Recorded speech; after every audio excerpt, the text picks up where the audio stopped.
Bonjour, c'est Crypto et j'espère que vous allez bien en ce samedi 13 mai 2023. C'est avec plaisir que je vous retrouve pour une vidéo particulière qui va traiter des BRC20.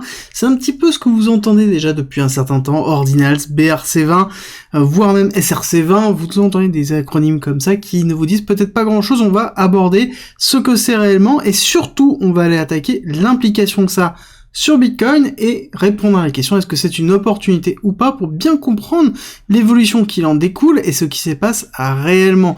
Il y a beaucoup de spéculations, oui, mais il n'y a pas que ça, il y a du fondement solide et il faut bien comprendre tout ça pour pouvoir avancer et c'est ce que je vais vous donner dans cette vidéo.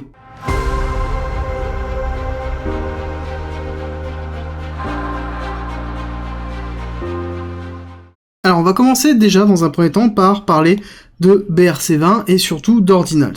D'accord, c'est vraiment le fondement, il faut comprendre ce qu'est Ordinals, on va pas aller vraiment au fond, on va rester très simple pour comprendre, mais Ordinals, c'est un protocole qui exploite les 2 dernières mises à jour de BTC pour pouvoir inscrire une information dans un bloc. D'accord, c'est vraiment le but d'inscrire une information dans un bloc, et cette information avait pour but d'être un NFT.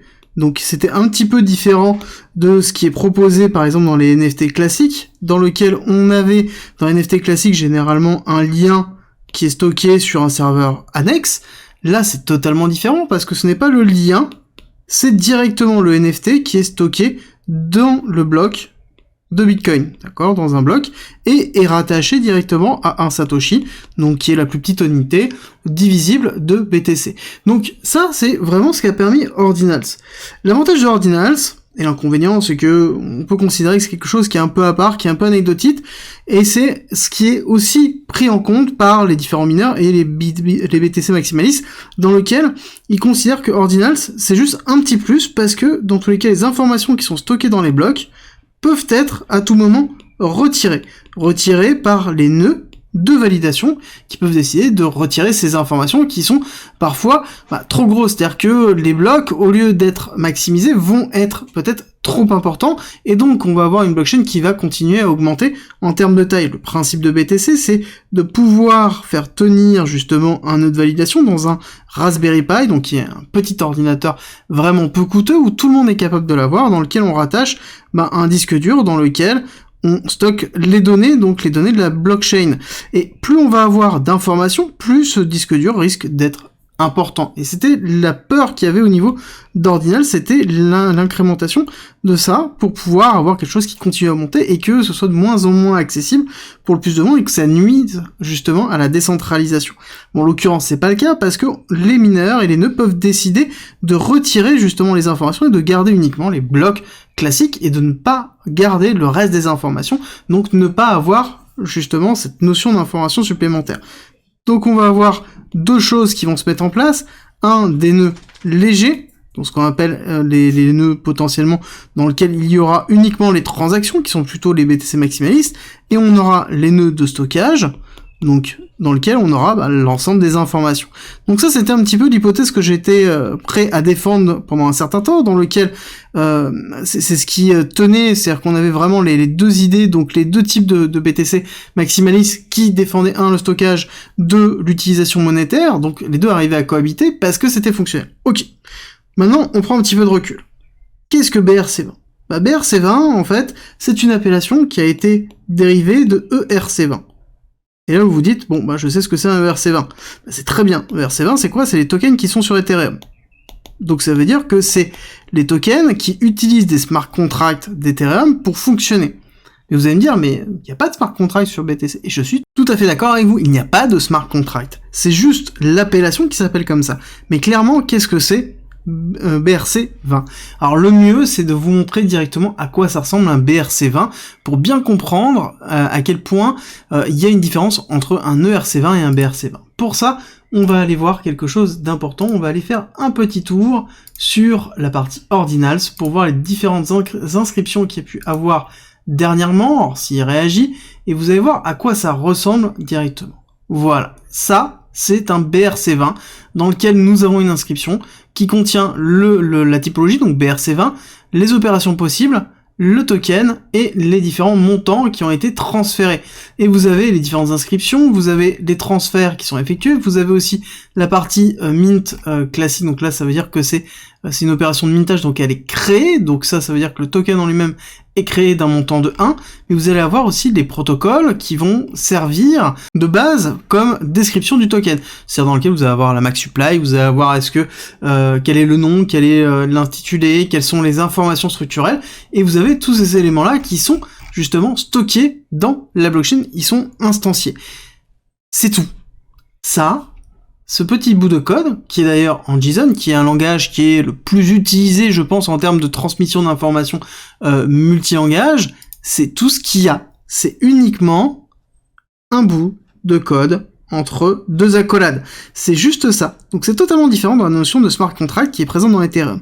À côté, par contre, vous avez d'autres fonctionnalités qui sont structurées dans le protocole dérivé d'Ordinals, qui permet justement de les créer et de les transférer. Donc ça veut dire qu'on a des tokens fonctionnant sur la blockchain BTC, n'étant pas à Bitcoin, pouvant être transférés et pouvant appartenir à des personnes. C'est exactement ça, BRC20.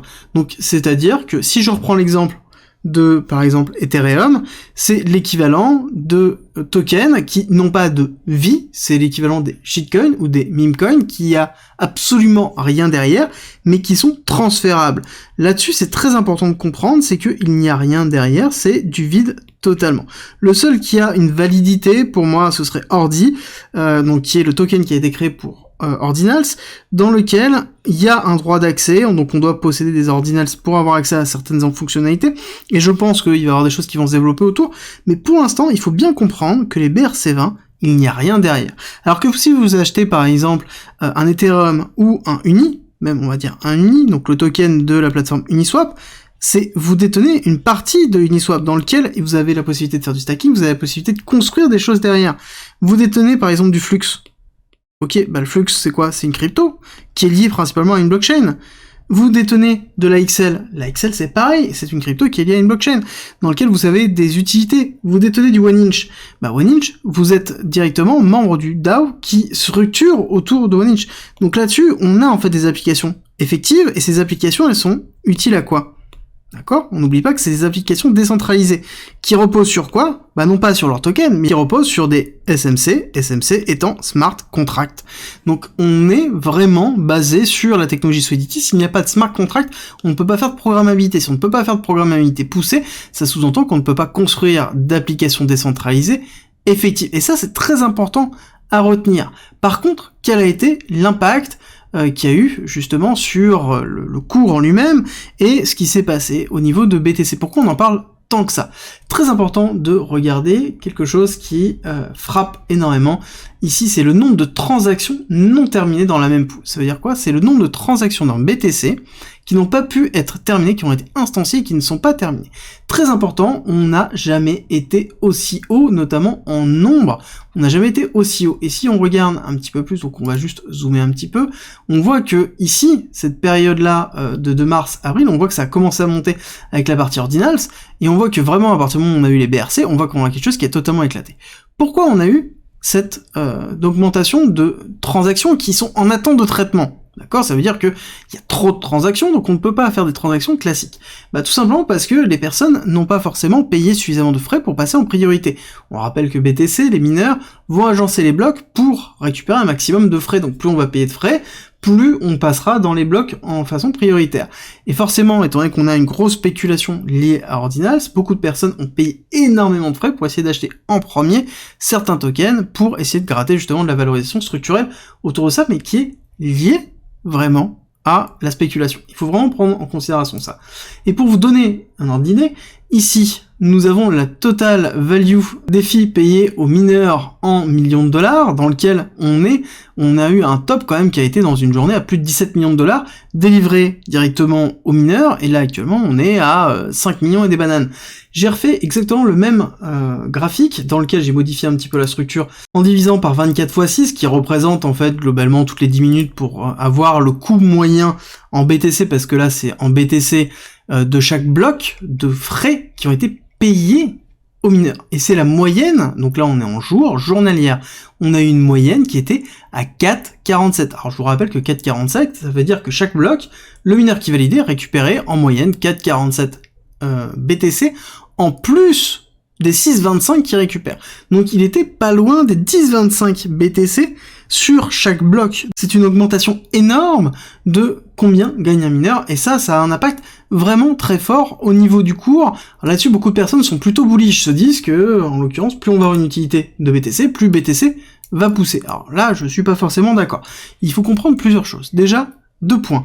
C'est que, les fees qui sont données actuellement aux mineurs, il y a beaucoup de mineurs qui étaient sous l'eau, je peux vous dire que ça va les sauver, et donc pour les sauver, qu'est-ce qui va se passer? Ils vont tout simplement vendre. Donc on va avoir un afflux de vente de BTC, qui peut être aussi une des raisons pour lesquelles on a un drawdown relativement fort actuellement au niveau de BTC, et qui est porté principalement sur BTC. Si vous suivez juste les analyses quotidiennes, je vous l'explique que c'est porté par BTC actuellement, le mouvement que l'on voit, et qui est lié tout simplement à l'afflux de BTC que l'on retrouve, qui sont liquidés et vendus par les mineurs. Parce que les mineurs, ça leur coûte de l'argent de pouvoir entretenir des machines et pouvoir continuer à investir, et je peux vous dire que, vu ce qu'ils viennent de voir, ils vont continuer à investir, donc ça veut dire que ces BTC seront vendus pour acheter de nouveaux Ant-Man par exemple, pour pouvoir miner, enfin de nouveaux ASIC pour pouvoir miner, et augmenter leur rentabilité. C'est très important de le retenir ça. Donc déjà, court terme, on a un afflux négatif au niveau des prix. Long terme aussi, je vous explique pourquoi. Ici, j'ai la courbe qui représente la vente d'un BTC. D'accord, c'est quelque chose qui est assez classique, qui est le BTC Mining Cost, qui est un petit outil qui traîne sur TradingView, qui est plus ou moins approximatif et qui permet d'avoir une bonne visibilité quand on le paramètre correctement. On a une émission qui est correcte, qui est ce qui est, et là j'ai repris à peu de choses près ce qui est un ASIC classique, on va dire un ASIC plutôt dernière génération classique en termes de rentabilité. J'ai mis 4 centimes, qui est à peu près quelque chose de correct, on est entre 3 et 5, 6 centimes le kilowattheure au niveau du rendement. Généralement, j'ai plus tendance à mettre 5, parce que comme ça, j'impacte aussi les frais logistiques et les frais d'immobilisation structurelle de près par rapport aux investissements initiaux, qui sont toujours cohérents, parce que c'est pas parce qu'on achète des ASIC une fois qu'on continue pas à les acheter, à les remplacer et à les modifier. À un moment donné, ça a une durée de vie qui est limitée. Donc pour moi, on était dans quelque chose qui... Allez, on va laisser à 5 pour vous donner un ordre d'idée. Donc là, on était à quelque chose où on avait un prix du BTC qui était entre 10 et 15 000 $ pour se donner une bonne marge, avec l'augmentation du hash rate qui fait que, justement, cette courbe augmente petit à petit, parce que la difficulté augmente, parce que plus en plus de mineurs se mettent à miner. Donc ça sous-entend qu'il va y avoir de plus en plus de mineurs, donc cette courbe va continuer à monter. Ok, vous allez me dire, oui, ça c'est bon signe, parce que ça veut dire que, ici, nous allons avoir une valorisation de la machine mineure qui va être de moins en moins rentable, parce qu'il y a de plus en plus de monde qui le fait, donc ça veut dire que le prix moyen de BTC va devoir monter pour compenser ça. Je suis tout à fait d'accord avec vous sur le principe même. Néanmoins, ici, si on prend l'équivalent de ce qui s'est passé, que je rajoute 4 BTC, qui est la moyenne qu'on a vue tout à l'heure, donc on rajoute 4 BTC, donc ça nous fait 10 BTC par bloc. C'est plus du tout la même chose. Et là, ça nous pousse à combien? À 8 000 $. Ok, maintenant, on va diminuer quelqu'un qui est sur quelque chose d'assez faible, en termes donc qui a vraiment un très bon deal, qui est sur 3 centimes le kilowattheure, donc je laisse 1 centime pour l'immobilisation, donc on est vraiment dans du 6 800 $ actuellement pour miner un BTC. Donc ça veut dire qu'on a une rentabilité qui est juste totalement astronomique maintenant, et c'est très important de comprendre. Ça veut dire que là, il y a une grosse partie de marge qui va être encaissée maintenant, et même si on regarde l'emission rate, donc post-halving, qui est très important. Donc on divise par 2, donc ça veut dire qu'on serait à 3, on va dire 12, on va dire, voilà, pour simplifier, dans lequel je rajoute les 4 BTC de transaction. Donc on retrouve 7 ici, et on serait à 9000. Donc ça veut dire que on n'aurait pas besoin, même après le halving, de devoir avoir un prix du BTC qui pousse à la hausse pour pouvoir justement être rentable en tant que mineur. C'est très important de le retenir. Ça veut dire que ici, si jamais on a une augmentation maintenant des transactions, ça sous-entend qu'il faut soit qu'il y ait un hash rate qui augmente grandement, donc beaucoup de personnes qui se mettent à miner, peu de chances que ça arrive autant de personnes, d'accord? Il faudrait vraiment augmenter de 2 ou de 3 pour arriver quand même relativement haut, au moins 30% d'augmentation pour arriver à compenser ça. Et donc ça veut dire quoi? Ça veut dire que le halving va avoir beaucoup moins d'impact si on rentre dans cette politique de transaction qui rapporte beaucoup plus par bloc. Donc ça sous-entend aussi que le cycle du BTC risque de perdre en force, et donc potentiellement les cycles de 4 ans et de bull run peuvent justement perdre leur utilité.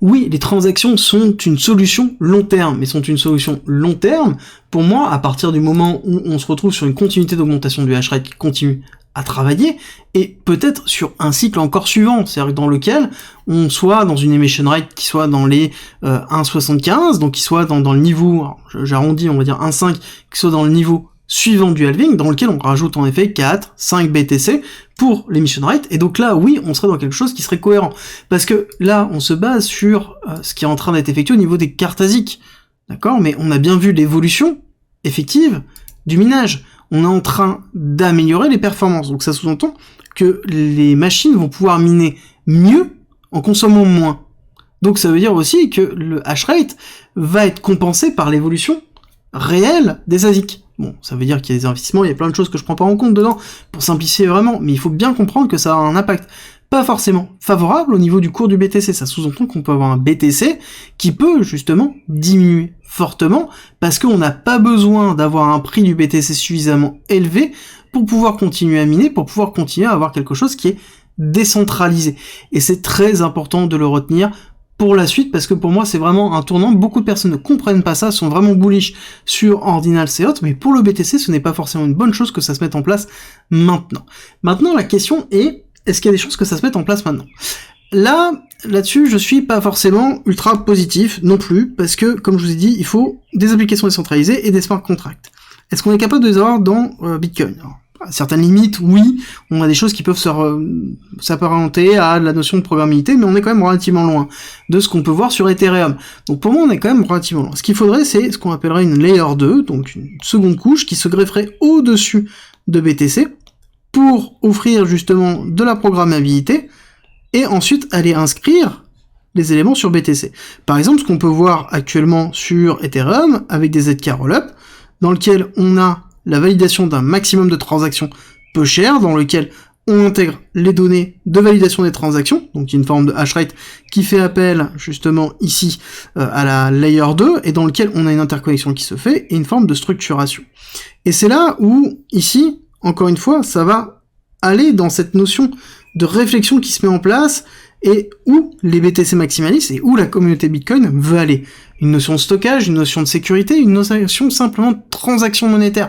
C'est très important de le retenir, et c'est là où, je pense, peut-être, il va y avoir une décision de l'ensemble des personnes qui utilisent Bitcoin, ou qui sont BTC maximalistes, ou qui sont impliquées dans le développement, qui vont, justement, donner une voix au futur de BTC, et c'est une période qui est, pour moi, vraiment très importante.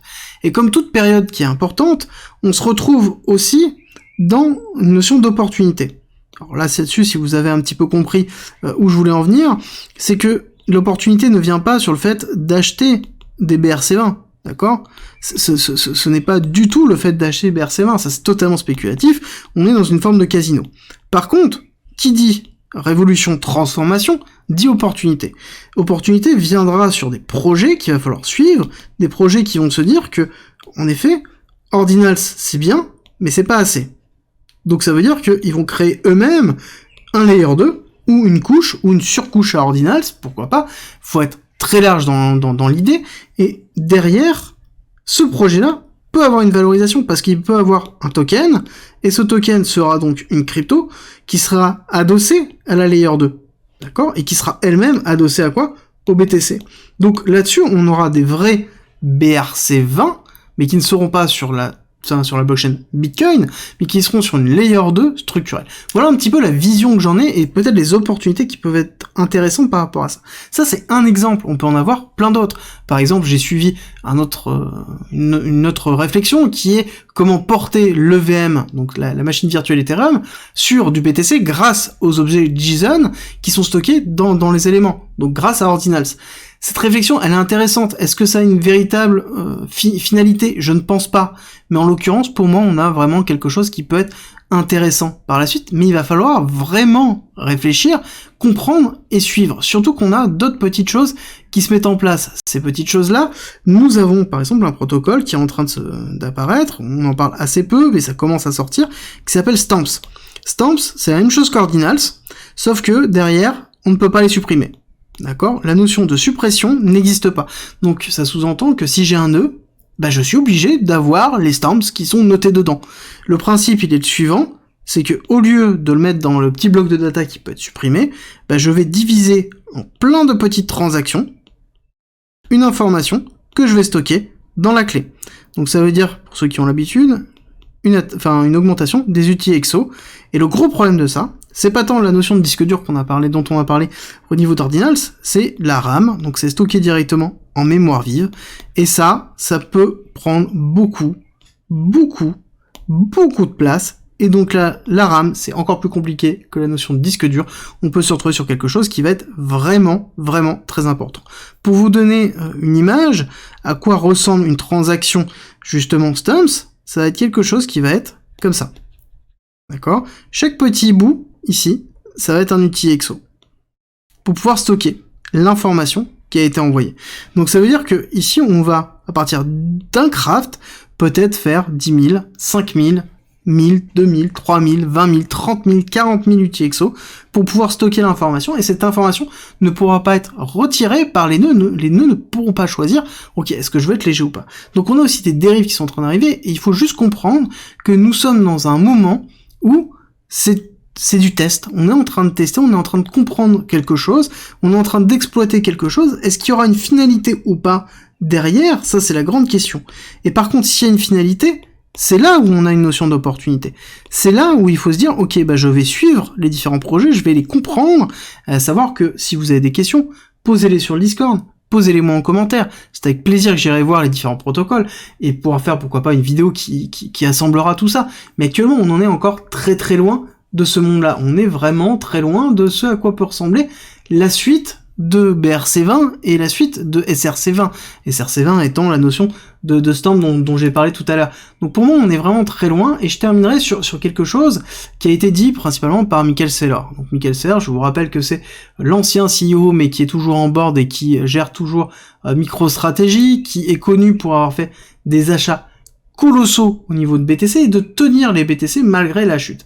Et voici son expression au niveau d'Ordinals là-dessus, et je vous mettrai le tweet directement en description de cette vidéo, mais il explique que les Ordinals ont transformé le scénario en bearish et en bullish, et surtout si on est mineur.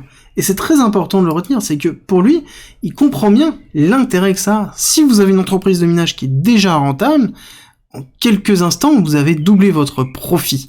Et ça, c'est vraiment important. Donc ça veut dire que vous êtes capable de continuer à investir massivement et vous êtes capable d'augmenter le hash rate. Et je pense que très rapidement, on va voir notre petit hash rate ici. Alors, je l'ai pas là d'afficher. Alors peut-être si je vais sur ici. Donc c'est un peu la représentation de cette courbe-là. Et d'ailleurs, je pense que je vais le chercher tout de suite. Le hash rate qui se trouve là. BTC H, généralement, il apparaît assez vite. Hash rate, hop. On va le voir arriver. BTC hash rate, il est là, hop, tac. Et on voit un hash rate qui continue à pousser, donc c'est très fort, hein, c'est vraiment très bullish au niveau du hash rate. On le voit vraiment dans une courbe d'accélération haussière qui est vraiment forte. Alors, on va juste retirer le logarithmique pour pas avoir trop d'accélération, mais on voit qu'on est vraiment dans une courbe qui pourrait ressembler à quelque chose comme ça. Mais on est quand même loin de la notion de parabolique avec quelque chose qui pousse vraiment très haut.